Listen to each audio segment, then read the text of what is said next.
નમસ્કાર, હું આસ્થા તિવારી જનાદેશ ન્યૂઝમાં તમારું સ્વાગત કરું છું।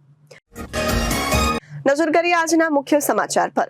શરૂઆત સુરતથી કરીએ તો સુરતમાં દિવસે ને દિવસે જે રીતે અકસ્માત વધી રહ્યા છે ત્યારે વધુ એક અકસ્માતની ઘટના સામે આવી છે। ત્યારે સુરતમાં દારૂના નશામાં 4 કાંડ કર્યા। પરિવાર પણ પરેશાન। દાદાએ કહ્યું 70 દિવસ જેલમાં રહ્યો।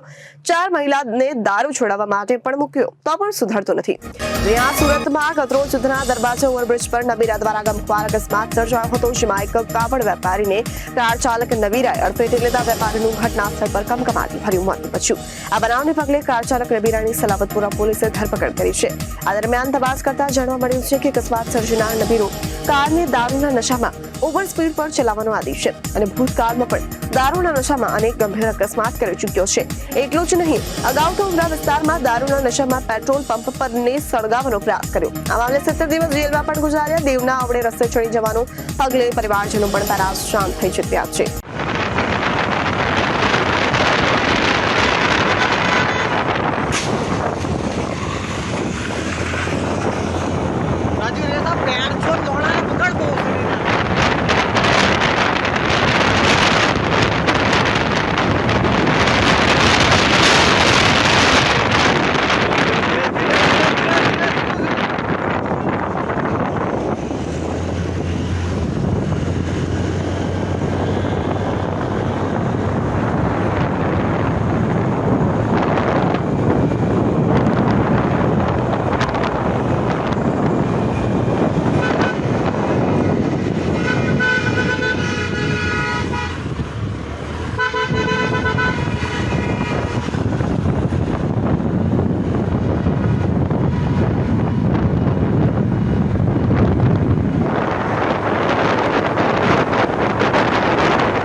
गाड़ी दबाओ, खाली दबाओ એટલી વાત।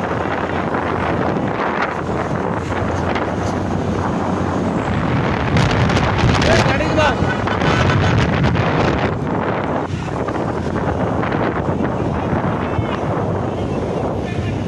ઊભી રાખ, ગાડી ઊભી રાખ,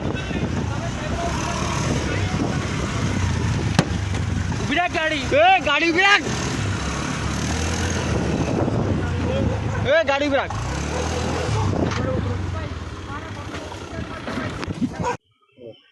आपका नाम? मेरा नाम महेंद्र सिंह राजपुरोहित। महेंद्र जी, क्या घटना बनी थी और आपको कैसे पता चला और अभी क्या चल रहा है? क्या घटना ऐसे बनी कि मेरे को सुबह फोन आया मेरे मित्र का, सुनील भाई करके, कि मेरे मासी के लड़के का एक्सीडेंट हो गया है, तो आप जल्दी आओ। उन्होंने बोला स्विमर में आओ, तो मैं समझ गया स्विमर में, तो मैं सीधा स्विमर में गया। वहाँ पूछा तो पीएम डिपार्टमेंट में चला गया पीछे, तो वहाँ सब उनके रिश्तेदार वगैरह और भी आए हुए थे। वहाँ घटना समझ के मैं घटना स्थल पे गया, उधना दरवाजा। ऐसा हुआ इसमें कि मृतक संजय कुमार धूत महेश्वरी है, उनके पिताजी राजस्थान गांव से पप्पा मम्मी दोनों आ रहे थे सूरत, तो ये उनको लेने के लिए ड्रॉप करने के लिए घर से वेसू से वहाँ पे निकले। रास्ते में इनका एक्सीडेंट हो गया उधना दरवाजा पुल के ऊपर। और जो एक्सीडेंट करने वाला है वो अपना अलग अलग नाम बता रहा, कभी देव बता रहा, कभी मेहुल बता रहा है। गाड़ी भी वहाँ पड़ी थी, गाड़ी के अंदर दारू की बोतल जो मिक्स थम्सअप के अंदर किया हुआ रहता है। एक पॉलिटिकल पार्टी का अंदर खेस भी था, आजकल रखते हैं फैशन है डेस्क के ऊपर, और काफ़ी कुछ था लेकिन वो बोल नहीं सकते, वो सब था। और उसको एक्सीडेंट करने वाले को, लड़के को सलाबतपुरा पुलिस स्टेशन में पकड़ के लेके आ गए, और वो मरने वाला था।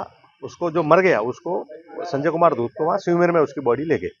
यह सलाबतपुरा में आए उनका निवेदन लिखाने के लिए, पीएम करने के लिए। तो यहाँ वो लॉकअप में बैठा है, यहाँ भी उसकी दादागिरी इतनी है कि बात छोड़ो, उसके मुंह से बदबू भी आ रही है।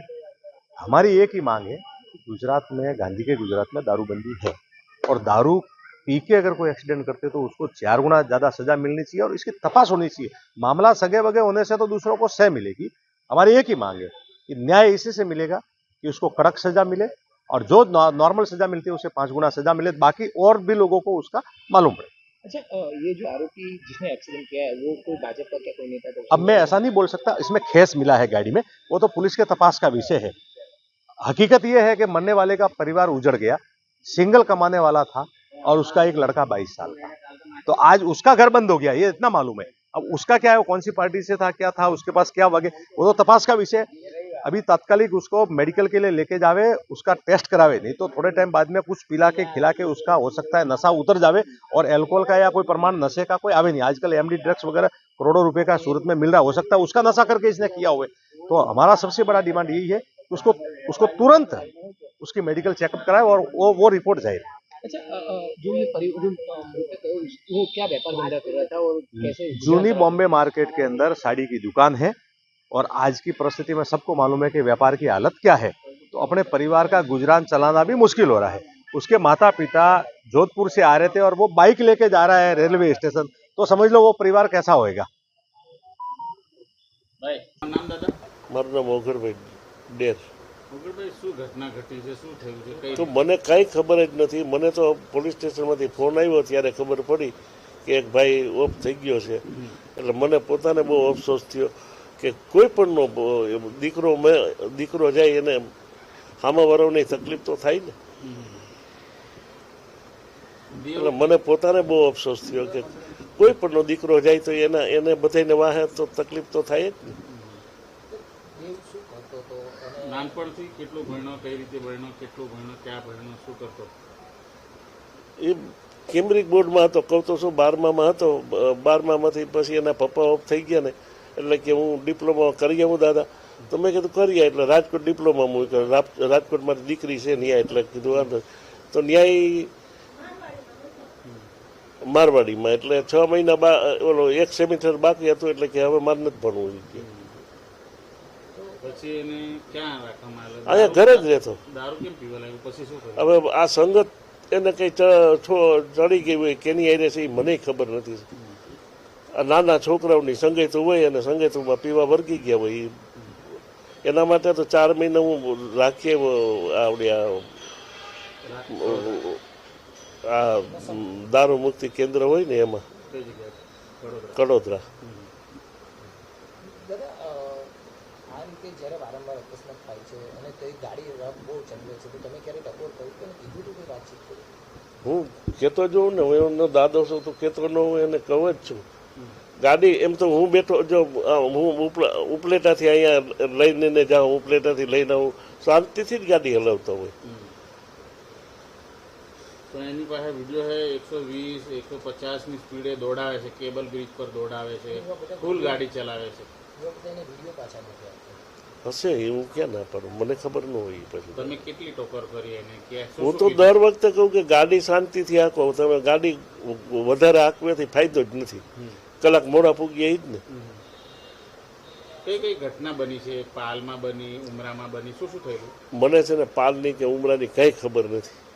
પાલમાં એ આ વિડીયોમાં મેં જોયું કે આમ ઓલું પેટ્રોલ છાંટતો હતો ને એ જોયું. એ પછી અહીંયા એ ઓલો બોનેટ ઉપર ટીવીમાં બતાવતા હતા. એ સિવાયની તો મને કંઈ ખબર નથી.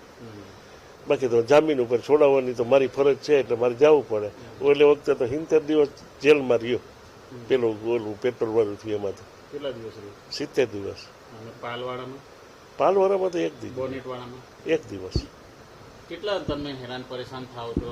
તો હેરાન પૌત્રની કરતૂતના કારણે તો કેટલું થાય તો ખરા જ ને હેરાન.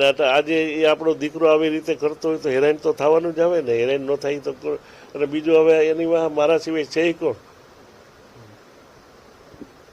તમે શું સમજાવશો એને? બધું સમજાવું છું શું શું? રફ ડ્રાઈવિંગ કે ના કરે. મારા ઘરની અંદર અમે પૂજા કરીએ, સ્વામિનારાયણ વાળા શુદ્ધ છે. અમે ડુંગળી લસણ એ નથી ખાતા. મારા ઘરમાં ડુંગળી લસણ એ નથી ખવાતું.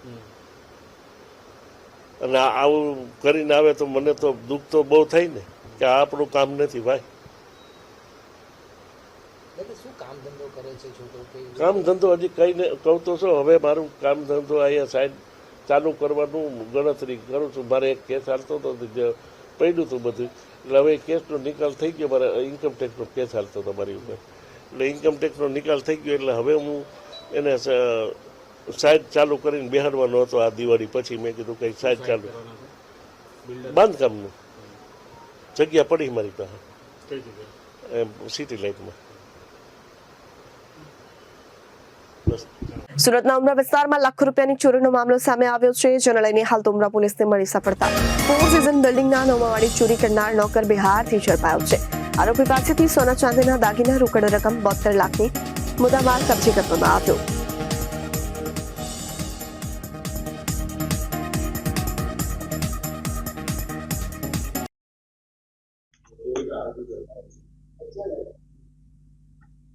सूरत सिटी के उमरा पुलिस स्टेशन विस्तार में 4 सीजन अपार्टमेंट है। वहाँ से सुबह इंफॉर्मेशन मिली 11 बजे के आसपास कि उनके घर का जो नौकर है वो घर में चोरी करके चला गया है। घर वालों ने अंदर वेरिफिकेशन किया, उनको एकदम सटीक आइडिया नहीं था, पर उन्होंने अनुमान के साथ में जितनी घर में ज्वेलरी और केस पड़ा था उसके हिसाब से अनुमान लगाया कि 20 लाख रुपए के आसपास हमारे पास केस था और सोना चांदी के दागीना थे वो 20,57,400 रुपए के थे। वैसे कुल मिला के 40,57,400 रुपए का चोरी करके नौकर चला गया है। ये इन्फॉर्मेशन उन्होंने चोरी करने के 10 मिनट के बाद में ही पुलिस स्टेशन में दे दी। उसके बाद में नौकर का एड्रेस वेरीफाई किया गया तो ये देवेंद्र कुमार रॉय है, ये मधुबनी बिहार का रहने वाला है और अभी पिछले 3 महीने से इस परिवार के साथ में ये हाउस हेल्प तरीके काम कर रहा था। लेकिन ये परिवार के साथ 10 साल से जुड़ा हुआ था, बीच में काम किया, फिर दूसरी जगह चला गया, फिर वापस आ गया, फिर चला गया और अभी ये तीसरी बार इस परिवार के साथ में काम कर रहा था, जहाँ पे 2 बुजुर्ग इस अपार्टमेंट में रह रहे थे। उनकी सेवा के लिए 2 नौकर रखे हुए थे। दूसरे नौकर को भी पूछताछ किया हमने तो उसने बताया कि जब वो वहीं से उसने बैग लिया, उसमें सारा सामान भरा और जब वो निकल रहा था तो दूसरे नौकर को भी बोला कि तुम भी मेरे साथ चलो, पर दूसरे नौकर ने जाने से मना कर दिया और उसने तुरंत अपने मकान मालिक को फोन करके जान भी की इसकी कि इस तरह से चोरी करके भाग गया है। उसके बाद हमने तुरंत कई सारी टीमें बनाई।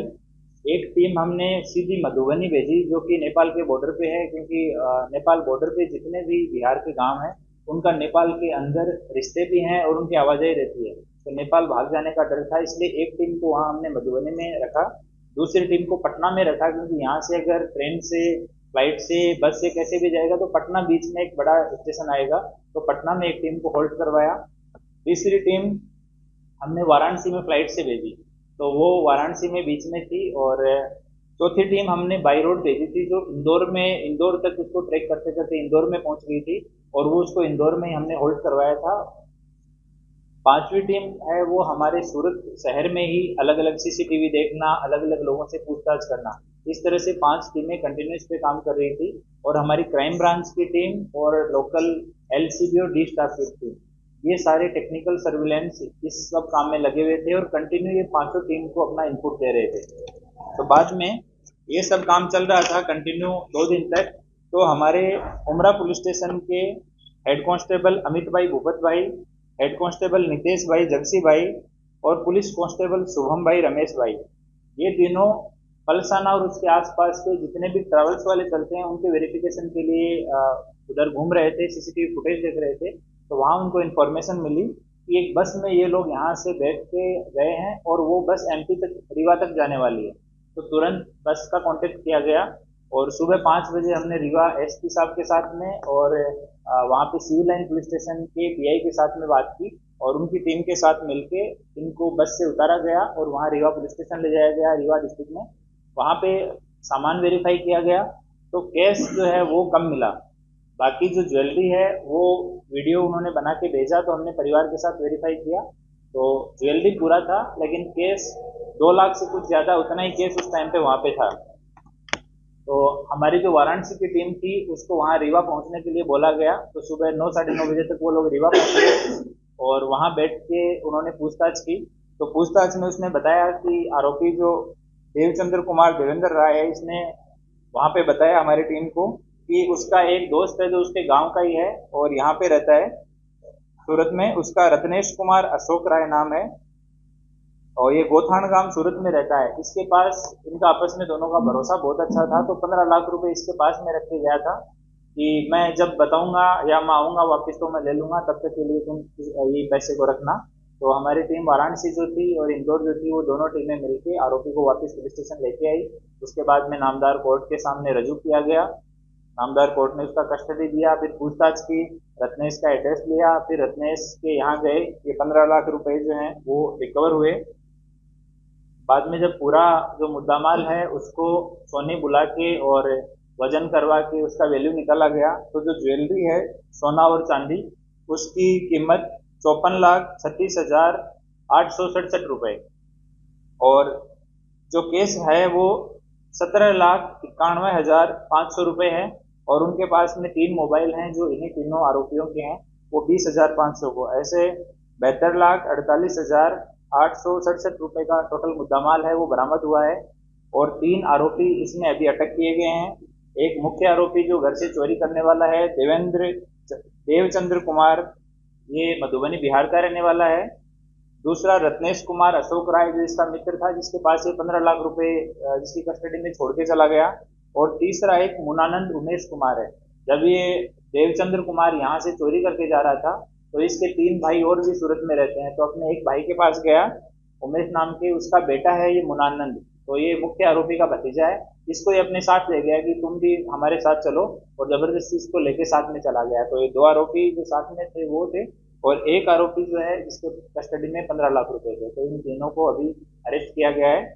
सारा मुद्दामाल है वो रिकवर कर लिया गया है और अभी नामदार कोर्ट के समक्ष ये मुद्दामाल प्रोड्यूस करके और मुद्दामाल परत उसको फरियादी को दिलवाने की कार्यवाही की जाएगी और इन तीनों से भी पूछताछ चलेगी। सर, इतने सालों से नौकरी कर रहा था, ये पहली बार करने की वजह क्या है? ये कुछ छोटी छोटी चीज़ों को लेके और अपने जो मालिक हैं उनके साथ में नाराज था। जैसे कि उसको कुछ साड़ी का था कि मुझे साड़ी लाके देनी थी दिवाली पे, वो साड़ी मुझे नहीं लाके दी थी। मेरे कुछ भाई का दांत खराब हो गया था, वो दांत मालिक को मैंने बोला था, तो कभी जाने अनजाने में उन्होंने हाँ बोल दिया होगा कि दांत लगवा देंगे, बाद में वो दांत वो टाइम पे नहीं लगवा पाए, तो मन ही मन उन चीज़ों को लेके गुस्सा था। तो उसको कभी इसने मालिक के सामने वापस कम्युनिकेट नहीं किया कि मैं इस बात से आपसे नाराज हूँ, और उस चीज़ को मन में लेके बैठा रहा और उस गुस्से की वजह से ये इसने ये चोरी का अटेम्प्ट किया। सर, इतनी बड़ी घटना में इतने बड़े दादी में आए तो लॉकर में रखते थे तो इन्हें छोड़ दिए, लापरवाही लगती है। ये लॉकर में नहीं रखे हुए थे, ये रूम में नॉर्मल जो हमारा ड्रॉर। ફરી એકવાર નશાના સોદાગર થયા બેનકાબ। સુરત ડીસીબી પોલીસ અને સંયુક્ત ગ્રામ્ય એસઓજી પોલીસે સંયુક્ત ઓપરેશન કરી મોટી માત્રામાં એમડી ડ્રગ્સનો જથ્થો ઝડપી પાડ્યો છે। આરોપી અંકલેશ્વરથી સ્કોડા કાર GJ16 DK3299 માં ડ્રગ્સનો જથ્થો લાવતો હતો। પોલીસે રાજ હોટલથી વેલેન્ચર તરફ જતા રોડ પર કારને ઝડપી પાડી। કારમાંથી મોન્ટુ પટેલ, વિરાટ પટેલ, વિપુલ પટેલ ઝડપાયા છે। પોલીસે એમડી ડ્રગ્સમાં 3 મોબાઈલ રોકડ મળીને 2 કરોડથી વધુનો મુદ્દામાલ જપ્ત કર્યો છે।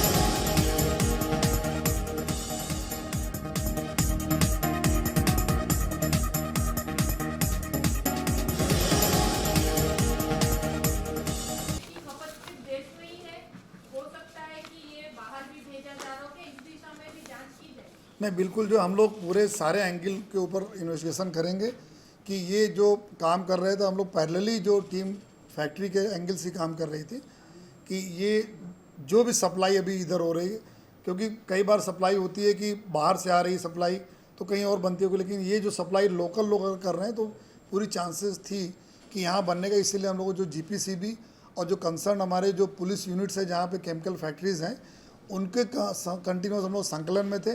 लेकिन चूंकि ये आप सब जानते हैं कि मैटर हमारे जो इंडस्ट्री से जुड़ा हुआ था, सेंसिटिव रहता है कि गलत इन्फॉर्मेशन पे किसी गलत इंडस्ट्री के टच करें और उनकी भी नाम फैक्ट्री ख़राब ना हो, ये भी हम लोग ध्यान रखते हुए कि जो खरेखर जो एक्यूज है जहाँ पे सब गलत काम हो रहा वहीं पे हम लोग जो स्ट्राइक करें, उसके लिए सारी यूनिट्स हम लोग जो आपस में कोऑर्डिनेट कर रहे हैं। अवसर एंटरप्राइज नाम थी आ कंपनी है जो है जो करमातुर चौकड़ी आवे छे GIDC पासे, त्या आ कंपनी है जो है कंपनीना मालिक है आ USA में रहे छे, परंतु आ कंपनी चलाववा माटे जो आ विशाल एना साथ दूरना रिलेटिव थाय छे एना आपी दीधा छे।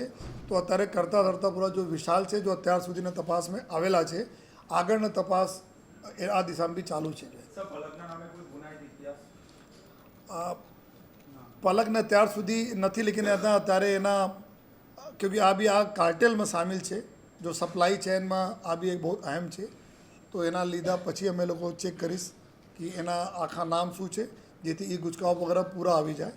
पहला नाम थी जो है घणा बधा लोग नाम आवे तो एना भी अमे करीने आज शाम तक आपने बधाने बताई। जनरली आना 1 kg ने 1 करोड़ रुपया ना प्राइस थाय छे जो है, તો 427 કેજી છે. તો અગર એના પૂરા અગર કન્ફર્મેશન થાય છે, અગર એમડી ડ્રગ્સમાં પૂરા થાય છે તો આ હિસાબ તમે ગણી શકીએ છો કે 400 કરોડના આસપાસ. પરંતુ અત્યારે એફએસએલના પહેલે કઈ લેવલ ઉપર છે આ મટીરિયલ, કેટલા લેવલ, કેમ કે આ લોકો એક બાત એકદમ પ્રસ્તાવિત થઈ કે આ લોકો આ જ ફેક્ટરીના આ જ લેબમાં બનાવતા હતા, અહીંયાથી લઈ આવ્યા હતા, આ જ લોકો પકડાયા છે ફેક્ટરીવાળા, અને ફેક્ટરીમાંથી બી 141 ગ્રામ બી પણ મળેલા છે. અને આજ જો એના જો ઇન્ટ્રોગેશનમાં વાતો આવી કે આ જ બધા મટીરિયલ જો ત્યાંથી મળ્યા છે એને જ લઈને અને આ બી આ પ્રોસેસમાં હતા એમડી ડ્રગ્સ બનાવવા માટે.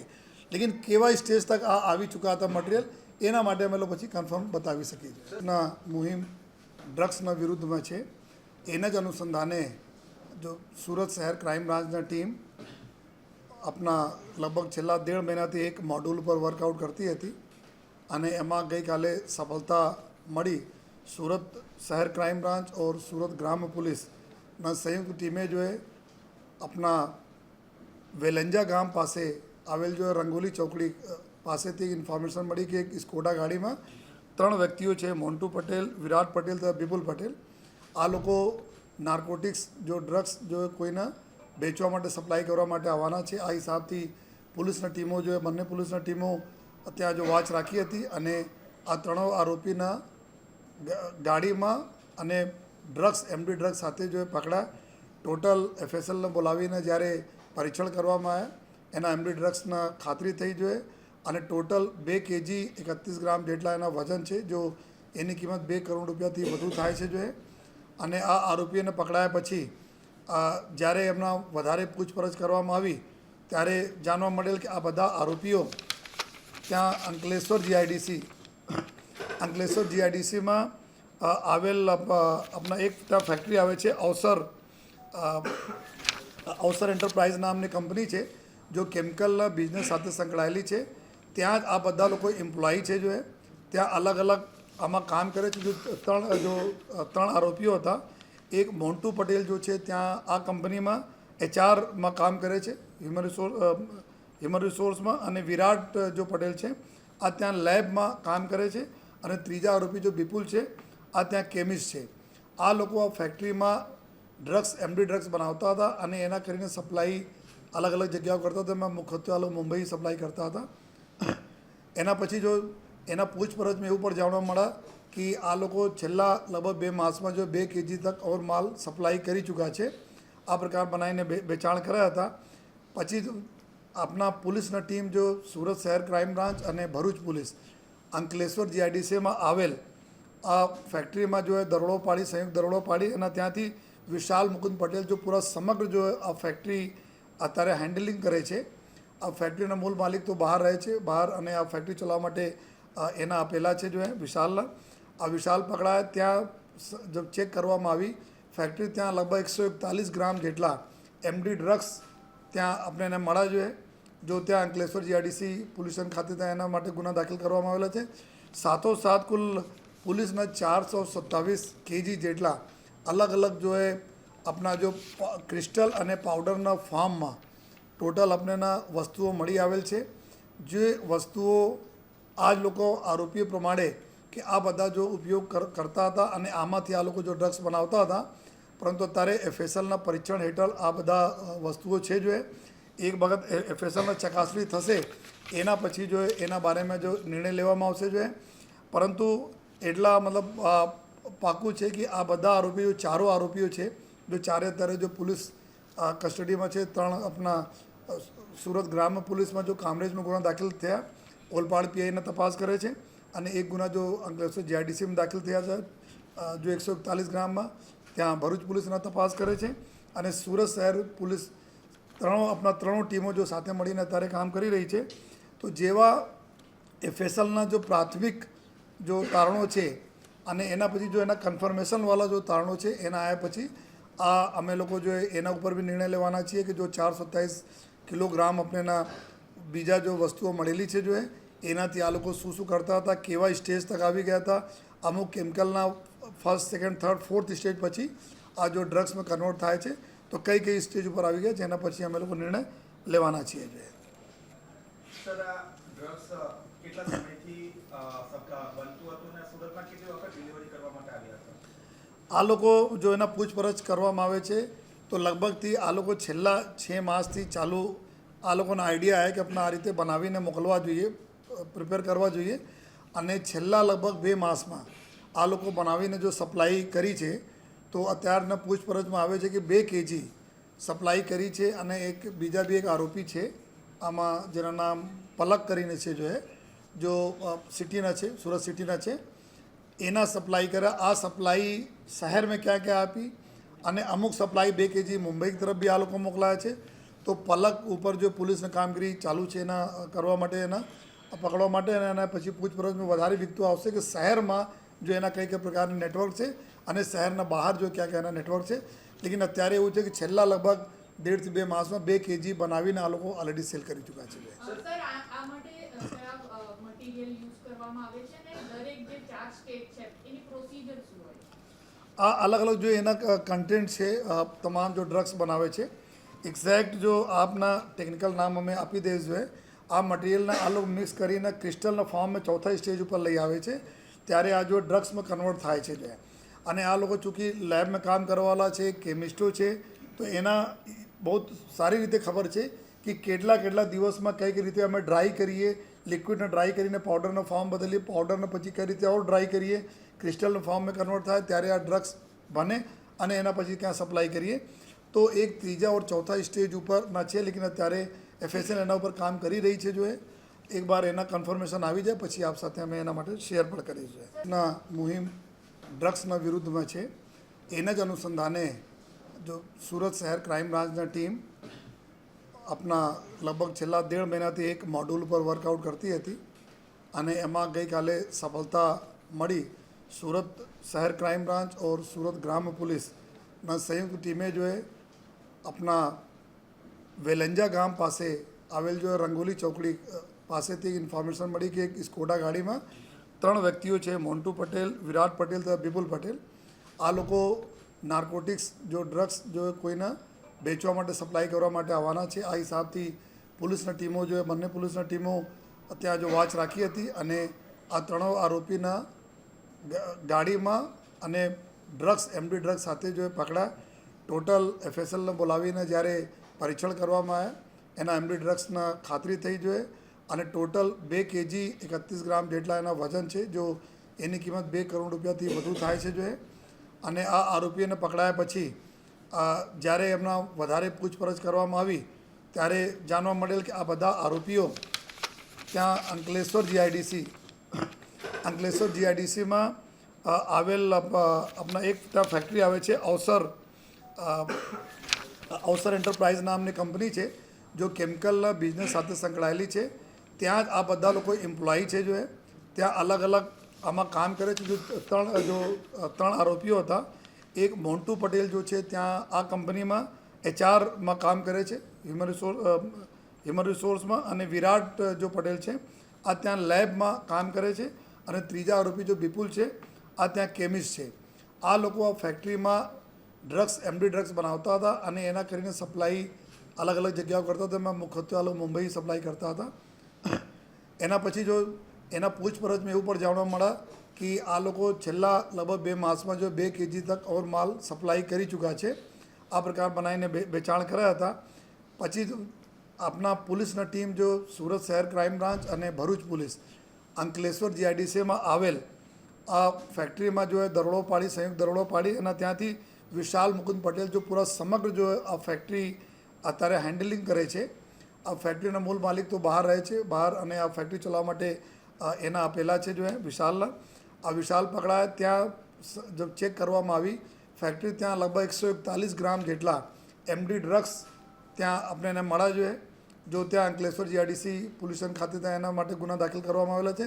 સાથોસાથ કુલ પોલીસના 427 kg જેટલા અલગ અલગ આપણા ક્રિસ્ટલ અને પાવડરના ફોર્મમાં ટોટલ આપણેના વસ્તુઓ મળી આવેલ છે. જે વસ્તુઓ આ જ લોકો આરોપીઓ પ્રમાણે કે આ બધા જો ઉપયોગ કરતા હતા અને આમાંથી આ લોકો જો ડ્રગ્સ બનાવતા હતા, પરંતુ અત્યારે FSLના પરીક્ષણ હેઠળ આ બધા વસ્તુઓ છે. એક વખત FSLના ચકાસણી થશે એના પછી એના બારેમાં જો નિર્ણય લેવામાં આવશે.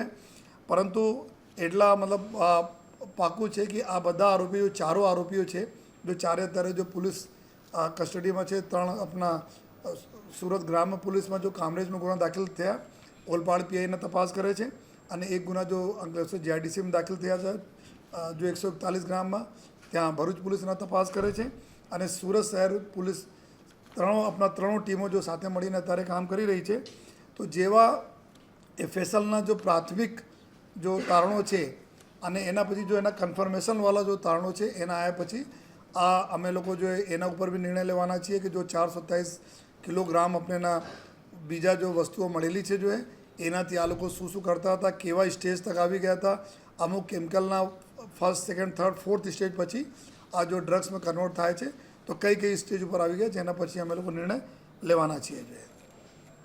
સર આ ડ્રગ્સ કેટલા સમયથી બનતું હતું અને સુરતમાં કેટલી વખત ડિલિવરી કરવા માટે આવ્યા હતા? આ લોકો જો એના પૂછપરછ કરવામાં આવે છે તો લગભગથી આ લોકો છેલ્લા 6 માસથી ચાલુ આ લોકોનો આઈડિયા આવે કે આપણે આ રીતે બનાવીને મોકલવા જોઈએ, પ્રિપેર કરવા જોઈએ.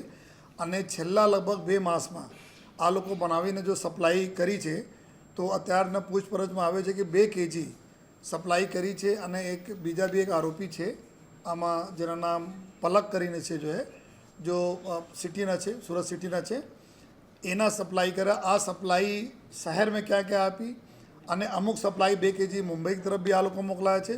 તો પલક ઉપર જો પોલીસની કામગીરી ચાલુ છે એના કરવા માટે, એના પકડવા માટે, અને એના પછી પૂછપરછમાં વધારે વિગતો આવશે કે શહેરમાં જો એના કઈ પ્રકારના નેટવર્ક છે અને શહેરના બહાર જો ક્યાં ક્યાં એના નેટવર્ક છે.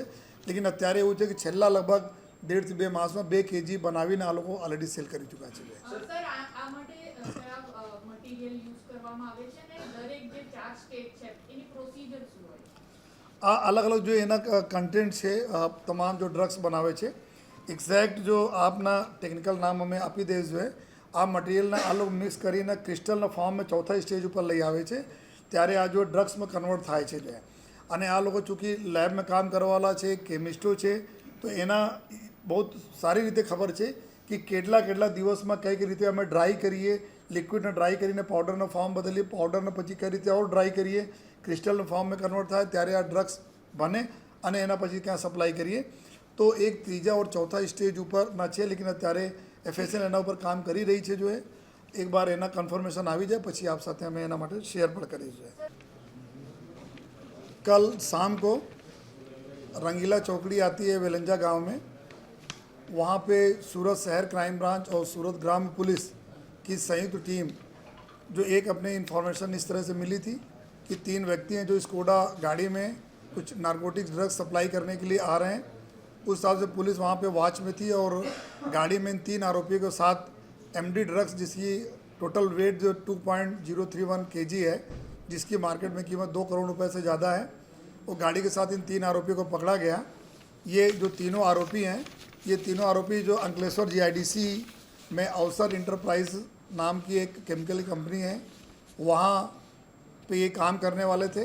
जो एक आरोपी है मोन्टू दिलीप भाई पटेल, ये वहाँ पे जो है HR में काम करता था. दूसरा आरोपी था विराट हसू पटेल, ये वहाँ पे लैब में काम करता था. और तीसरा आरोपी है विपुल जयंती भाई जो कि केमिस्ट का काम करता था. और इन सब का जो मेन जिसको बोल सकते हैं हैंडलर था उसका नाम था विशाल मुकुंद भाई, जो कि उस फैक्ट्री से पकड़ा है, अंकलेश्वर के फैक्ट्री से, जो कि पूरी फैक्ट्री को हैंडल करता था. अब उसमें पूरी विगत इस तरह की है कि लगभग जो है पिछले क्राइम ब्रांच को ये इंफॉर्मेशन मिली थी कि ये कार्टेल है जो कि यहाँ पे अगल बगल के एरिया में जो है कुछ नारकोटिक्स बना के किसी केमिकल फैक्ट्री से सप्लाई करता है. उस हिसाब से ये पूरी कामगिरी चल रही थी.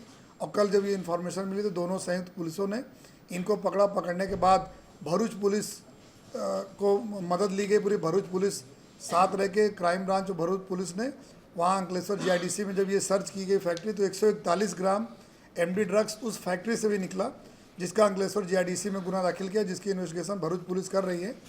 और वहाँ पे कुल 427 kg के आसपास दूसरे मटेरियल पाउडर और क्रिस्टल के फॉर्म में मिले, जिनकी अभी एफएसएल में चकासनी की जा रही है जो है. और वो किस तरह के हैं, इनका जो आरोपी हैं उनके बताने के हिसाब से कि ये लोग इस प्रक्रिया में थे कि ये पूरे मटेरियल से जो है नारकोटिक्स बनाने के. लेकिन ये किस स्टेज तक ये था और कितना इनमें कंटेंट है उसके लिए अभी एफएसएल की टीम काम कर रही है। एफएसएल का कंफर्मेशन आने के बाद उसके बारे में अलग से कार्रवाई की जाएगी। लेकिन अभी जो 2 गुना दाखिल हुए, एक सूरत ग्राम में कामरेज में दाखिल हुआ है जो सूरत ग्राम पुलिस उसकी तपास कर रही है, दूसरा जो अंकलेश्वर जीआईडीसी में दाखिल हुआ है जो भरूच पुलिस उसके ऊपर इन्वेस्टिगेशन कर रही।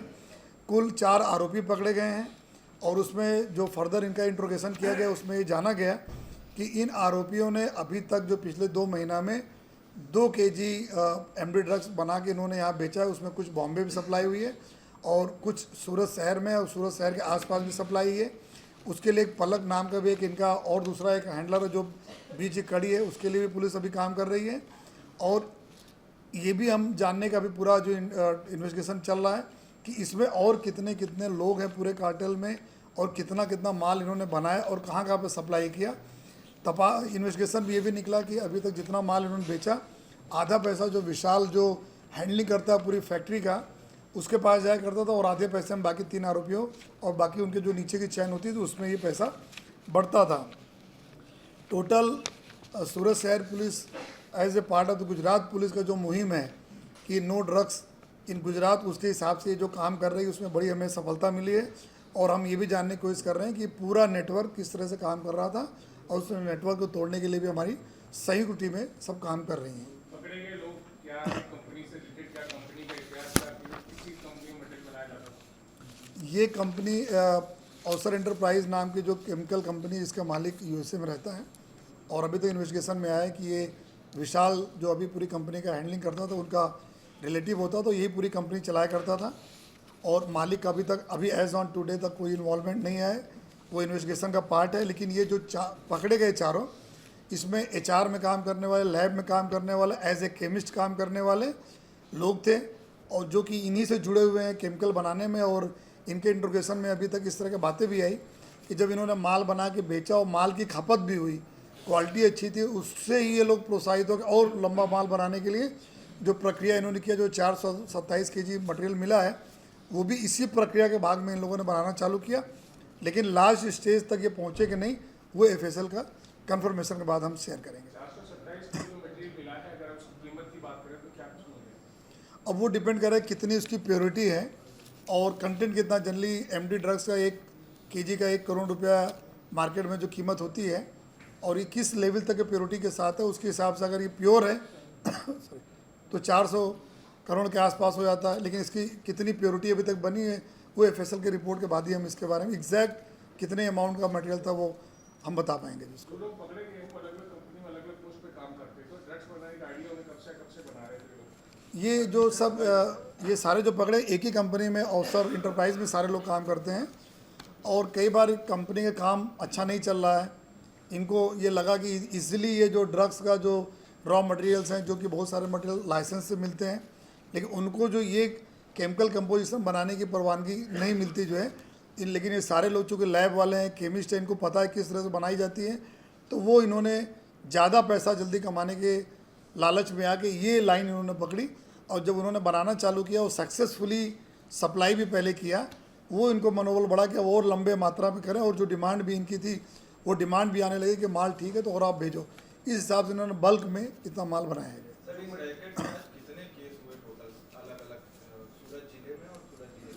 ये जो पकड़ा गया है, एक जो गुना दाखिल हुआ रंगेलू चौकड़ी पे जो 3 लोग पकड़े गए वो सूरत ग्राम में ज़िले में दाखिल हुआ, जिस कामरेज पुलिस स्टेशन में जो ओलपाड़ के इंस्पेक्टर उसकी तपास कर रहे हैं। और दूसरा जो अंकलेश्वर जीआईडीसी में अभी 141 ग्राम जो ड्रग्स मिली, एमडी ड्रग्स मिली है उस फैक्ट्री से, उसका इन्वेस्टिगेशन जो है भरूच पुलिस कर रही है। जो है ये 2 गुना अभी तक दाखिल हुए हैं और बाकी तीनों यूनिट हमारी जो भरूच, सूरत ग्राम और सूरत शहर क्राइम ब्रांच, ये तीनों मिल के इसके ऊपर वर्कआउट कर रही है। कुछ आरोपी वहाँ के हैं, कुछ शहर के हैं, कुछ ग्राम के हैं, उन सारों में हम लोग तालमेल करके टीम वर्क तरीके काम कर रहे हैं। सर, यूएसए मेगा मालिक इसमें इन्वॉल्व है कि फैक्ट्री कितनी पुरानी, कितने सालों से केमिकल फैक्ट्री चल रही है? ये फैक्ट्री का लगभग अभी तक 2 साल से जो बताया गया है इनके आरोपी की तरफ 2 साल से स्टार्ट हुई थी कंपनी। लेकिन वो लोग हम ऑन पेपर सब देख रहे हैं कब से कंपनी चालू हुई थी। और ये जो अनिल अमीन करके जो इनका मालिक है जो यूएसए में रहता है, उसका रिलेटिव भी विशाल होता है, जो विशाल के कहने के प्रमाण है कि इसको ही पावर दिया गया पूरी इस फैक्ट्री को चलाने के लिए। तो मालिक जानता है कि नहीं जानता वो अभी हम नहीं बोल सकते, एज पर द एक्यूज्ड कि उसके knowledge. Ahmedabad Vadodara express highway पर सर्जायो अकस्मात के कारण थयो चक्का जाम। अकस्मात के 3 वीडियो हैं, 3 के 3 पूरे दिखाना एक दो बार।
ભાવનગરના ગાયત્રીનગર વિસ્તારમાં આવેલ પાર્ટ સોસાયટીમાં રહેતા જયશ્રીબેન કમલેશભાઈ મારુના રહેણાંકી મકાનમાં જયશ્રીબેનના છોકરા સાથે કોઈ વ્યક્તિ સાથે અગાઉ માથાકૂટ થયેલી છે. દાજ રાખી 5 શખ્સોએ ઘરમાં આવી તોડફોડ કરી. જ્યારે ભારતનગર પોલીસને જાણ કરતા પોલીસે આવી વધુ તપાસ હાથ ધરી છે. ભાવનગરના ગાયત્રીનગર વિસ્તારમાં આવેલ પાર્ટ સોસાયટીમાં રહેતા જયશ્રીબેન કમલેશભાઈ મારુના રહેણાંકી મકાનમાં જયશ્રીબેનના છોકરા સાથે કોઈ વ્યક્તિ સાથે અગાઉ માથાકૂટ થયેલી છે. દાજ રાખી 5 શખ્સોએ ઘરમાં આવી તોડફોડ કરી. જ્યારે ભારતનગર પોલીસને જાણ કરતા પોલીસે આવી વધુ તપાસ હાથ ધરી છે. ઓકે, તમારું નામ? જયશ્રીબેન કમલેશભાઈ મારું છું. મારું નામ. અમે 5 સોસાયટીમાં રહીએ છીએ ને મારા છોકરાએ બાંધણ હતી પહેલાં, એ અમને કંઈ ખબર નથી. એ બાંધણ મારો છોકરો આવ્યો હતો. અત્યારે એ લોકો મારા છોકરાને મારવા હાટો આવ્યા હતા. છરીને કોદારીને લાકડીને બધી લઈને આવ્યા હતા. અત્યારે અમારા ઘરમાં બધું નુકસાન કર્યું છે. મશીન તોડી નાખ્યું, વાસણ તપેલા તોડી નાખ્યા, બધું તોડી નાખ્યું છે અમારા ઘરમાં. ને 4-5 જણા 15-20 જણા હતા અમારે. તે અમે કોણ કોણ હતું મારવામાં? ભૈલુભાઈ હતા, એક રામદેવભાઈ હતા, એક મઘાભાઈ હતા, એક ડેનીભાઈ હતા, એક બળદેવ ઝાલા હતા. ઓકે, તમારું નામ? મારું નામ જયશ્રીબેન કમલેશભાઈ મારું છું. હું અમે 5 સોસાયટીમાં રહીએ છીએ. મારા છોકરાને એ મારવા હાટું આવ્યા હતા અને મારો છોકરો નહોતો, એટલે એ લોકો અમારા ઘરમાં નુકસાન કરીને વયા ગયા છે. એક બળદેવભાઈ હતા, એક ભૈલુભાઈ હતા, એક રામદેવભાઈ હતા, એક મઘાભાઈ હતા, એક ડેનીભાઈ હતા. શું તોડફોડ કરી છે તમારા ઘરમાં? અમારું મશીન તોડી નાખ્યું, અમારા વાસણ ટકવાના ઠામડા તોડી નાખ્યા. કેટલું નુકસાન કરીને વયા ગયા છે અમારું.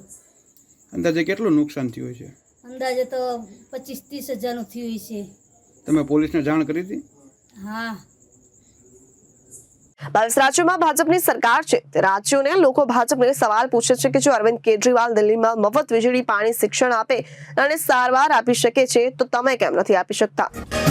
हमारे विधायक साथी वीरेंद्र काटवान जी और मंच पे मार्केट एसोसिएशन के सदस्य और मेरे सामने बैठे दिल्ली कैंट के सम्मानित निवासियों, आप सब लोगों ने पिछले 2 साल में देखा किस तरीके से केंद्र सरकार ने सीबीआई, ईडी, इनकम टैक्स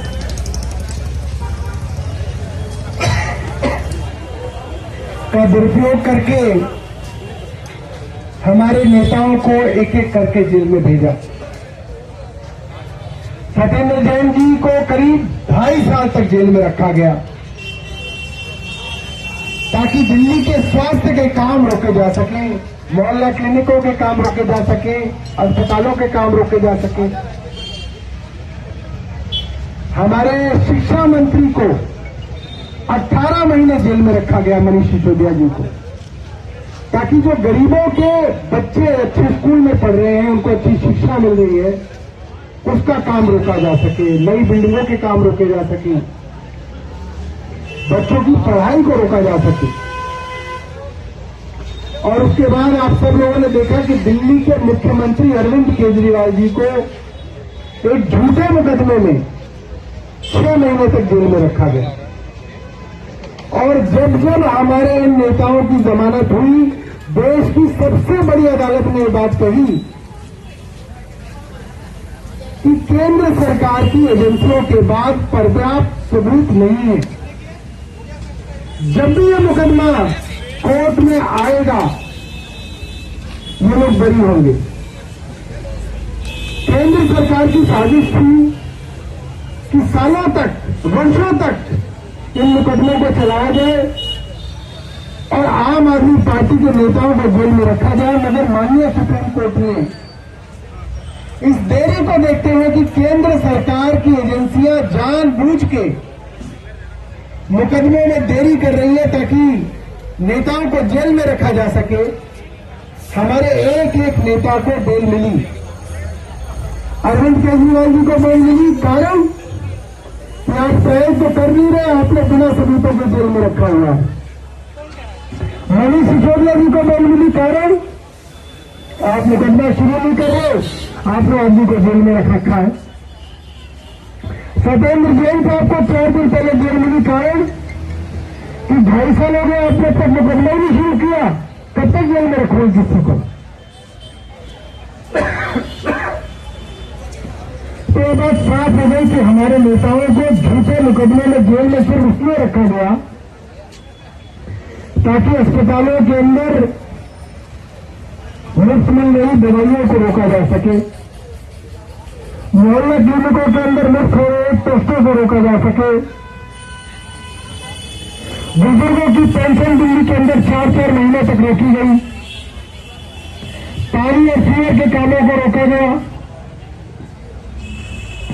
हर वो काम जो अरविंद केजरीवाल जी की सरकार कर रही थी, उस काम को भारतीय जनता पार्टी की सरकार ने रोका। हमारे नेताओं को, हमारे मुख्यमंत्री को जेल में डाल के साजिश थी कि दिल्ली को ठप कर दिया जाए, दिल्ली को बर्बाद कर दिया जाए। और सवाल है कि क्यों नहीं चाहती है भारतीय जनता पार्टी? भारतीय जनता पार्टी की 22 राज्यों के अंदर सरकारें हैं। गुजरात में सरकार है, उत्तर प्रदेश में सरकार है, उत्तराखंड में सरकार है, हरियाणा में सरकार है, मध्य प्रदेश में सरकार है। हर जगह भारतीय जनता पार्टी से सवाल पूछा जाता है। जब अरविंद केजरीवाल मुफ्त बिजली दे सकते हैं तो उत्तर प्रदेश में भारतीय जनता पार्टी क्यों नहीं दे सकती? जब Arvind Kejriwal world class school बना सकते हैं तो हरियाणा की भारतीय जनता पार्टी सरकार क्यों नहीं बना सकती? अगर अरविंद केजरीवाल मुफ्त दवाइयां, मुफ्त टेस्ट अपने मोहल्ला क्लिनिक को दे सकते हैं तो उत्तराखंड में भारतीय जनता पार्टी क्यों नहीं देती? और ये सवाल भारतीय जनता पार्टी से उनके 22 राज्यों में पूछा जाता है। जब अरविंद केजरीवाल महिलाओं को बसों के अंदर मुफ्त सफर देते हैं तो भारतीय जनता पार्टी क्यों नहीं देती? और ये सवाल खत्म हो जाए, अरविंद केजरीवाल की बात खत्म हो जाए, दिल्ली के मॉडल के बारे में चर्चा खत्म हो जाए, भारतीय जनता पार्टी के सवाल खत्म हो जाए, इसलिए अरविंद केजरीवाल को जेल में डाला गया ताकि पीछे में सब कुछ खत्म किया जाए। मगर ईश्वर को दुश्वारी मंजूर था, एक एक करके हमारे सारे नेता बाहर आ गए हैं। और जब से अरविंद केजरीवाल जी बाहर आए, धीरे धीरे सारे काम दोबारा शुरू हो गए हैं। सीएससी लेबर वापिस आ गई है, मोहल्ला क्लिनिकों के अंदर टेस्ट शुरू हो गए हैं, दवाइयां मिलनी शुरू हो गई है, बुजुर्गों को पेंशन मिलनी शुरू हो गई है। धीरे धीरे अरविंद केजरीवाल जी ने कहा है सारे काम जो अरविंद केजरीवाल जी के पीछे से बंद कराए गए थे, सारे के सारे काम शुरू किए जाएंगे। एक बात कहकर मैं अपनी बात खत्म करना चाहूंगा कि भारतीय जनता पार्टी का षड्यंत्र क्या है। इनसे मुफ्त बिजली की बात ना हो, इसलिए दिल्ली के अंदर मुफ्त बिजली को बंद करना है। इनसे मोहल्ला क्लिनिक की बात ना हो, इसलिए मोहल्ला क्लिनिकों को बंद करना है। और भारतीय जनता पार्टी की यही साजिश है कि किसी तरीके से दिल्ली के अंदर सत्ता पे कब्जा किया जाए, मुफ्त बिजली बंद की जाए, मुफ्त पानी बंद किया जाए, महिलाओं की बस यात्रा बंद की जाए, बुजुर्गों की पेंशन बंद की जाए, तीर्थ यात्रा बंद की जाए, अच्छे अस्पताल बंद किए जाए, मोहल्ला क्लिनिक बंद किए जाए, अच्छे स्कूल बंद किए जाए, ताकि उनसे सवाल न हो। तो मैं आप सब लोगों से दिल्ली के की जनता से निवेदन करना चाहता हूँ, भारतीय जनता पार्टी की इस साजिश को कामयाब मत होने देना। बहुत बहुत धन्यवाद। રાજ્યસભાના સાંસદ પોતાના જ અરવિંદ કેજરીવાલને પત્ર લખીને દિલ્હીના લોકોને આપવા પહોંચ્યા હતા સંજય સિંહ।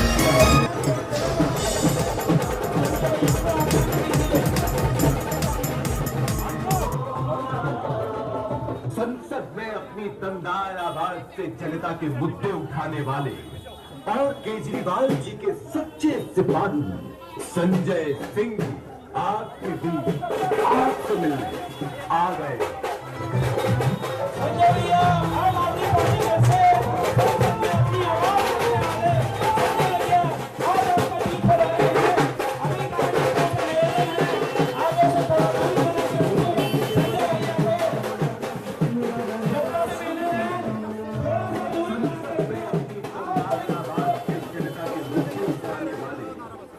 केजरीवाल जी के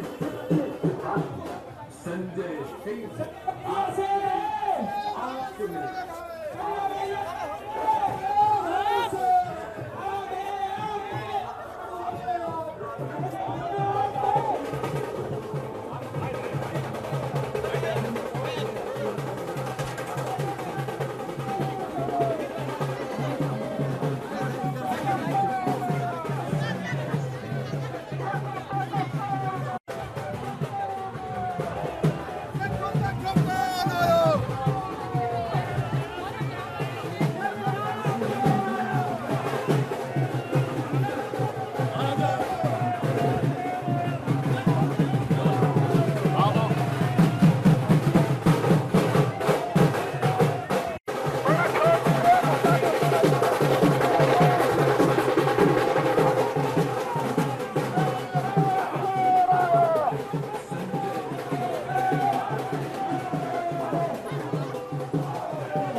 साथियों और दोस्तों, पूरे दिल्ली में पद यात्राओं के माध्यम से आम आदमी पार्टी के कार्यकर्ता और नेता जनता के बीच में जा रहे हैं। अरविंद केजरीवाल जी का संदेश लोगों तक पहुंचा रहे हैं और हमारा बहुत साफ संदेश है। एक तरफ अरविंद केजरीवाल है जिन्होंने दिल्ली के लोगों को बिजली फ्री दिया, पानी फ्री दिया, शिक्षा फ्री दिया, इलाज फ्री दिया, माताओं बहनों के लिए बस की यात्रा फ्री दिया, बुजुर्गों के लिए तीर्थ यात्रा फ्री दिया, फरिश्ते जैसी स्कीम दिया। अरे सब कुछ देने के बाद मुनाफे का बजट दिया, मुनाफे का बजट दिया नहीं दिया? दिया ना।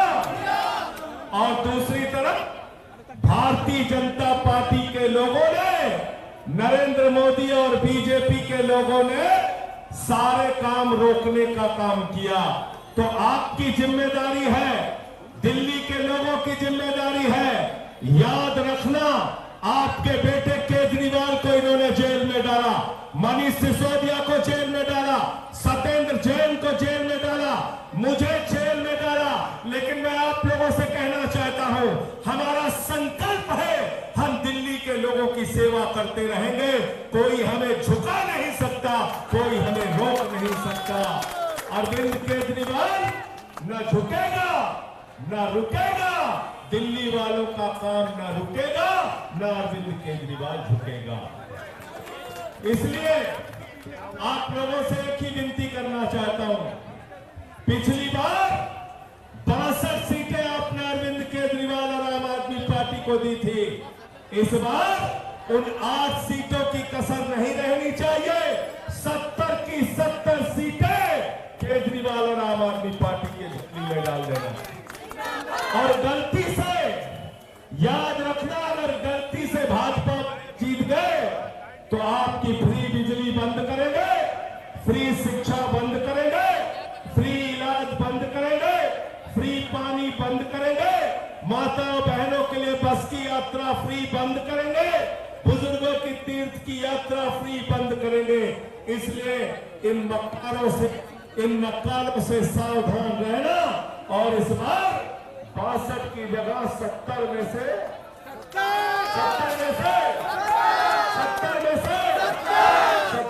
70 सीटें अरविंद केजरीवाल को जिताना है, आम आदमी पार्टी को जिताना है।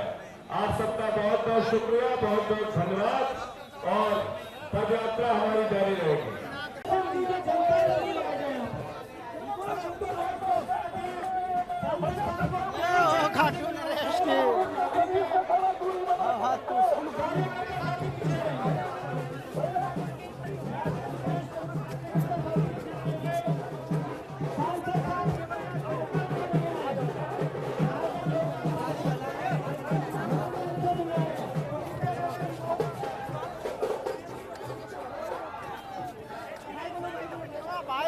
खींच ली तो हट जा यार।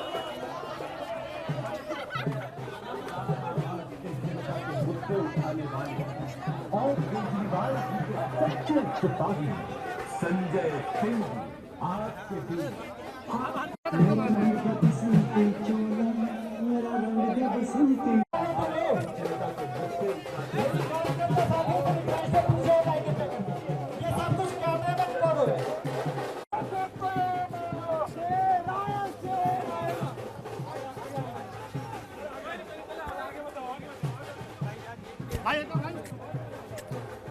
आराम से रुक जाओ, यहीं आएंगे आराम से खड़े हो। भीड़ में मत जाओ, अपने आप आएंगे। संसद में अपनी दमदार आवाज से जनता के मुद्दे उठाने वाले केजरीवाल जी के सच्चे सिपाही संजय सिंह आज से मिले आ गए।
पार्टी के केंद्रीय मंत्री संजय भैया के साथ रहेंगे। बाकी सभी साइड हो जाइए। सभी साथियों से निवेदन है, संजय भाई को आगे रहने दीजिए। संजय भाई से थोड़ी बनाइए।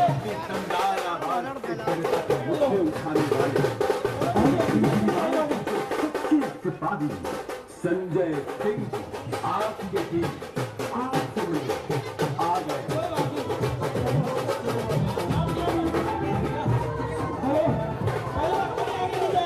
संजय भाई को आगे जाने दीजिए।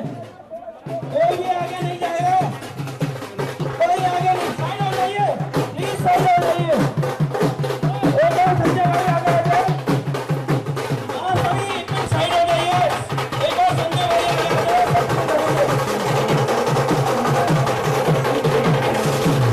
संसद में अपनी दमदार आवाज से जनता एक और संजय भाई आगे आ जाए। आप सभी साइड हो जाइए। संजय भाई आगे चलेंगे, आप उन्हीं के पीछे चलेंगे सारे लोग। संजय भाई को आगे आने दीजिए।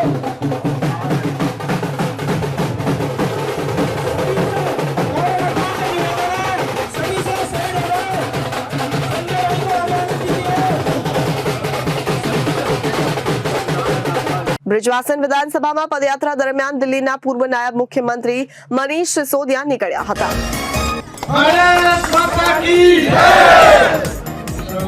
खेड़ा गांव के सभी भाइयों बहनों को सबको नमस्कार। साथ साथ यहाँ के आज इस कार्यक्रम में पदयात्रा में आए भाई सभी हमारे आम आदमी पार्टी के कार्यकर्ताओं को, पार्षद भाइयों बहनों को, सबको, साथ साथ यहाँ के आपके विधायक जून साहब, सबको बहुत बहुत बधाई आज के कार्यक्रम के लिए। मैं बस आपके बीच अरविंद केजरीवाल जी का एक मैसेज लेके आया हूँ। अरविंद केजरीवाल जी आप जानते हैं कट्टर ईमानदार नेता हैं, कट्टर ईमानदार, लेकिन बीजेपी वालों ने उनके काम रोकने के लिए उन्होंने पूरी दिल्ली में केजरीवाल जी ने इतने काम कराए, स्कूल ठीक कराए, अस्पताल ठीक कराए, बिजली के बिल जीरो किए, बहुत सारे काम कराए दिल्ली वालों के लिए। तीर्थ यात्राएं करवाई बुजुर्गों को, महिलाओं के लिए बसें फ्री की। जो बिजली पहले 6-8 घंटे आती थी 2015 से पहले, इन्वर्टर जनरेटर से काम चलता था, वो बिजली अब दिल्ली में 24 घंटे आने लगी है। ये सारे काम अरविंद केजरीवाल जी ने दिल्ली वालों के लिए कराए। लेकिन बीजेपी वालों को लगता था कि बाकी राज्यों में जहां बीजेपी की सरकार है वहां तो उनसे सरकारी स्कूल अच्छे हो नहीं रहे, वहां तो उनसे बिजली के बिल जीरो हो नहीं रहे। बीजेपी वालों को लगता था कि उनकी इतने सारे राज्यों में सरकार है, एक भी राज्य में, एक भी शहर में 24 घंटे बिजली उनसे दी नहीं जा रही।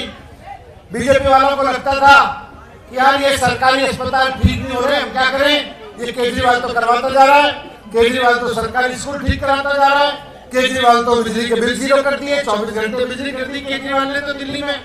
बीजेपी वालों को इससे प्रॉब्लम होने लगी।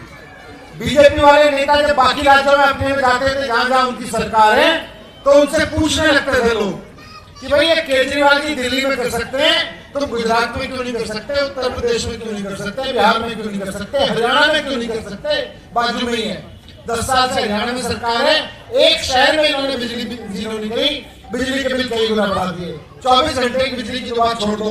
हरियाणा के लोगों ने पूछना शुरू कर दिया बीजेपी वालों से कि भाई बाजू में अरविंद केजरीवाल जी जो हरियाणा में पैदा होकर गए थे, दिल्ली में जाके बिजली जीरो कर दी, 24 घंटे बिजली कर दी, बीजेपी के राज्यों में क्यों नहीं हो रही। तो जब जनता ने इसे बीजेपी वालों से पूछना शुरू कर दिया कि भाई स्कूल तुमसे ठीक नहीं हो रहे, केजरीवाल जी ने कर दिए, बिजली के बिल जीरो तुमसे नहीं हो रहे, केजरीवाल जी ने कर दिए, 24 घंटे बिजली तुमसे बीजेपी से ठीक नहीं हो रही, केजरीवाल जी ने कर दिए, तो हम तो केजरीवाल जी को चुन लेंगे, केजरीवाल की पार्टी को चुन लेंगे। तो सारी जगह बीजेपी के राज्यों में लोगों ने इनसे सवाल पूछने शुरू कर दिए। इसके चक्कर में बीजेपी वालों को लगा कि भाई केजरीवाल के काम रुकवाने पड़ेंगे। केजरीवाल तो काम करता ही जा रहा है, करता ही जा रहा है, करता ही जा रहा है, केजरीवाल के काम रुकवाने पड़ेंगे। तो केजरीवाल जी के काम रुकवाने के लिए इन्होंने मुझको जेल में डाला, सत्येंद्र जैन को जेल में डाला, संजय सिंह को जेल में डाला, फिर भी काम नहीं रुके। केजरीवाल जी काम कर रहे थे तो इन्होंने केजरीवाल जी को भी पकड़ के जेल में डाल दिया। मेरा केस, इन्होंने मेरे ऊपर 1 रुपया नहीं मिला, केजरीवाल जी के घर से 1 रुपया नहीं मिला, मेरे घर से 1 रुपया नहीं मिला। इनको उम्मीद थी कि भाई मनीष सिसोदिया इतने साल मंत्री रहा है, कुछ तो पैसा होगा, हो सकता है बैंक लॉकर में हो। सीबीआई वाले बैंक लॉकर में पहुंचे, जबरदस्ती वो खुलवाया तो वहां पे वो बच्चे का झुंझुना मिला जो नानी ने दिया था उसको, मेरे बच्चे को पैदा होने 1 रुपया नहीं मिला। अंत पंत में जाके इन्होंने मेरे ऊपर, केजरीवाल जी के ऊपर, संजय सिंह जी के ऊपर, सत्येंद्र जैन के ऊपर इतने खतरनाक कानून लगाए जो आतंकवादियों के ऊपर लगाए जाते हैं। इन्होंने हमारे ऊपर इतने खतरनाक कानून लगाए जो ड्रग माफिया के ऊपर लगाए जाते हैं। लेकिन कहते हैं ना, देश में देर है अंधेर नहीं है। भगवान के दरबार में देर हो सकती है, अंधेर नहीं है। जब हमारा मामला सुप्रीम कोर्ट में पहुंचा, अरविंद केजरीवाल हेलो, अरविंद केजरीवाल जिंदाबाद, अरविंद केजरीवाल जिंदाबाद, आम आदमी पार्टी जिंदाबाद। तो जब हमारा मामला सुप्रीम कोर्ट में पहुंचा जमानत के लिए, तो ऑनरेबल सुप्रीम कोर्ट ने सीबीआई वालों से, ईडी वालों से पूछा कि अरे ये तुम चलते राह चलते आदमी को किसी को पकड़ के ले आते हो, किसी को भी जेल में डाल देते हो, फिर कहते हो केजरीवाल के खिलाफ बोल, ये तुम्हारा केस 2 क्वेश्चन में खत्म हो जाएगा। तो अब केस तो चलता रहेगा, मुकदमा तो चलता रहेगा 2-4 साल। केजरीवाल जी ने बाहर आके इस्तीफा दे दिया, बोले ये बीजेपी वाले मेरे ऊपर आरोप लगा रहे हैं, मैं अब कुर्सी पे सीएम की तभी बैठूंगा जब दिल्ली की जनता मुझको बिठाएगी। केजरीवाल जी के साथ साथ मैंने भी कहा कि मैंने ईमानदारी से दिल्ली के बच्चों के लिए स्कूल बनवाए, सरकारी स्कूलों में पढ़ रहे बच्चों के लिए मेहनत से स्कूल बनवाए, शिक्षा व्यवस्था अच्छी की है। मैं भी दिल्ली के शिक्षा मंत्री की कुर्सी पर तभी बैठूंगा जब दिल्ली की जनता कहेगी मनीष सिसोदिया ईमानदार है। भाई मनीष सिसोदिया, भाई मनीष सिसोदिया। क्योंकि बीजेपी ने साजिश करके आपको परेशान करने के लिए, जनता को परेशान करने के लिए, काम रोकने के लिए हमको, केजरीवाल जी को जेल में डाला। आप सबकी दुआओं की ताकत से, ईमानदारी की ताकत से और भगवान की मेहरबानी से हम बाहर हैं, लेकिन हम कुर्सी से नहीं चिपके हुए, हम अलग हो गए। हमने कहा आप कुर्सी पे तभी बैठेंगे, काम तभी करेंगे जब आप दोबारा हमें बिठाओगे। केजरीवाल जी ने आके आतिश जी को मुख्यमंत्री बनाया और अब वो काम करवा रही है केजरीवाल जी के निर्देश में। आपने देखा होगा दिल्ली में जो सड़कें इन्होंने, बीजेपी वालों ने 1 साल से ठीक नहीं होने दी थी, वो उन्होंने केजरीवाल जी ने ठीक करवानी शुरू कर दी। मोहल्ला क्लिनिक बीजेपी वालों ने बंद करवाने शुरू कर दिए थे, केजरीवाल जी आ गए तो फिर अब चालू हो गए। बिजली के बिल पे इन्होंने 24 घंटे बिजली पे और बिजली के बिल पे इन्होंने पूरा डाका डालने की कोशिश की थी, लेकिन केजरीवाल जी आ गए, बिजली के बिल चलते रहेंगे, 0 बिजली के बिल चलते रहेंगे, 24 घंटे बिजली मिलती रहेगी। इन्होंने तीर्थ यात्रा बंद कर दी थी, अभी शुरू हो गई, केजरीवाल जी आ गए, शुरू कर दी गई। दलित बच्चों की पढ़ाई के लिए स्कॉलरशिप योजना बीजेपी वालों ने बंद करवा दी थी जब केजरीवाल जी जेल में थे। अब केजरीवाल जी आ गए, वापस शुरू हो जाएगी वो सारी योजनाएं, सारी चीजें शुरू करवा देंगे। लेकिन केजरीवाल जी को मुख्यमंत्री बनाना जरूरी है, क्योंकि 1 साल जब मुझको और केजरीवाल जी को जेल में डाला तो आपने देख लिया कि बीजेपी का राज क्या होता है। तीर्थ यात्रा बंद, 24 घंटे बिजली बंद, बिजली के बिल 0 बंद, स्कूल खराब, अस्पताल खराब। तो इसलिए अगले 1 साल में टेलर देख रहे हैं बीजेपी का होती है, अब अगले 5 साल बीजेपी को नहीं लाना है। 5 साल के लिए बीजेपी को झेलना पड़ गया तो सारे स्कूल बर्बाद हो जाएंगे, सारे अस्पताल बर्बाद हो जाएंगे। 24 घंटे बिजली तो छोड़ दो, इन्वर्टर और जनरेटर का बिल भरते भरते थक जाओगे। बिजली के बिल 0 तो सपने में भी नहीं हो सकते, बीजेपी वालों से उल्टा करेंगे। इसलिए आपके बीच यही कहने आया था कि अब आने वाले चुनाव में केजरीवाल जी को वापस मुख्यमंत्री बनाने के लिए, इसलिए नहीं कि केजरीवाल जी को वापस मुख्यमंत्री बनाना है, बल्कि अपने स्कूल अच्छे करवा के रखने, बीजेपी के हाथों में नहीं देते, बर्बाद कर देंगे। अपने अस्पताल अच्छे करवा के रखने, बीजेपी के हाथों में नहीं देने, बर्बाद कर देंगे। अपने 0 बिजली के बिल ठीक रखने, बीजेपी के हाथों में नहीं देने, नहीं तो 2-3 हजार के बिजली के बिल आने लगेंगे। 24 घंटे तो आने की बात ही नहीं है। अपनी तीर्थ यात्रा की योजना बचा के रखनी है, महिलाओं की बसों की फ्री योजना बचा के रखनी है, नहीं तो बीजेपी के हाथों में दे दिया तो बर्बाद कर देंगे। यही नीति लेके, यही संदेश लेके मैं आपके बीच में आया हूँ। आप सबसे उम्मीद है कि आपका प्यार सम्मान केजरीवाल जी को उसी तरह से मिलता रहेगा, हम सबको उसी तरह से मिलता रहेगा। कार्यकर्ताओं का बहुत बहुत धन्यवाद। आपने मेरे और केजरीवाल जी के जेल में रहने के दौरान बहुत संघर्ष किया, बहुत पसीना बहाया। आज मैं आपके बीच में हूँ, आपके गांव में पदयात्रा करने के लिए। आप मुझे जिन लोगों से मिलवाएंगे मैं मिलता रहूंगा। बस एक ही रिक्वेस्ट है, अगर किसी का फोटो ना खींचे तो नाराज मत होना कार्यकर्ता, क्योंकि आज मुझे जनता से मिलवाना है। मिलवाओगे? 2 तरीके हैं, या तो थोड़ी सी धक्का मुक्की यहीं कर लो और उसके बाद मैं गाड़ी में बैठ के वापस चला जाऊँ, बताओ, या पीछे पीछे चलो, मैं और जुन साहब यहाँ से लोगों से मिलते चलेंगे और जनता से मिलते चलेंगे, लोगों से हालचाल पूछते चलेंगे, उनके घर दुख दर्द की बातें, उनके बच्चों की पढ़ाई की बातें ये पूछते चलेंगे। कौन सा तरीका ठीक है? ठीक है कि पहले वाला? दूसरा देख लो, जिम्मेदारी आपको निभानी है, आपके भरोसे दूंगा नीचे चल जाऊं। चलो ठीक है, बहुत प्यार से मेरा वादा है, जब यात्रा खत्म होगी, जहाँ पे यात्रा खत्म हो, एक मिनट, जहाँ पे यात्रा खत्म होगी कार्यकर्ताओं के साथ फोटो खिंचा के जाऊंगा, अगर रास्ते में धक्का मुक्की हुई तो। સિંગાપોરના સંરક્ષણ પ્રધાન ડોક્ટર એનજી એંગ સોન દિલ્હીમાં સંરક્ષણ પ્રધાન રાજનાથ સિંહની હાજરીમાં ગાર્ડ ઓફ ઓનરનું નિરીક્ષણ કર્યું.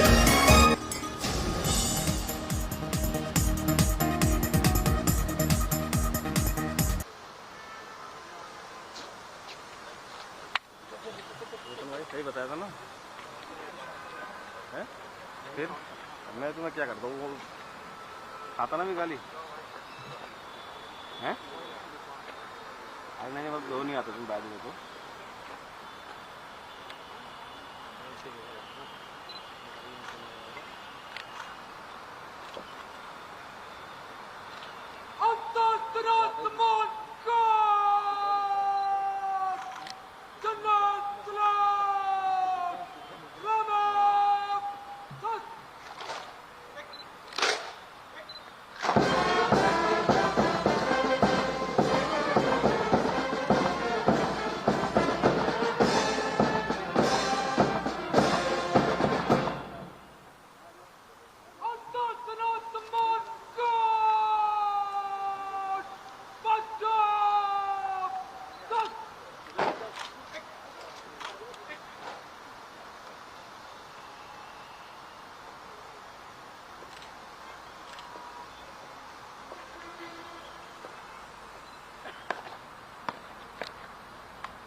દેશમાં હાલ વિવિધ જગ્યા પર વરસાદી માહોલ જોવા મળી રહ્યો છે, ત્યારે દક્ષિણ ભારતમાં કર્ણાટક અને બેંગલુરુમાં પણ ભારે વરસાદ વરસ્યો છે. ત્યારે બેંગલુરુમાં ભારે વરસાદને કારણે પણ અનેક વિસ્તારોમાં પાણી ભરાયા છે, જેને લઈને વાહન ચાલકોને હાલાકી ભોગવવાનો વારો આવ્યો છે.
તો આ હતા અત્યાર સુધીના મુખ્ય સમાચાર. ફરી મળીશું નવા વિગત સાથે. ત્યાં સુધી જોતા રહો જનાદેશ ન્યૂઝ.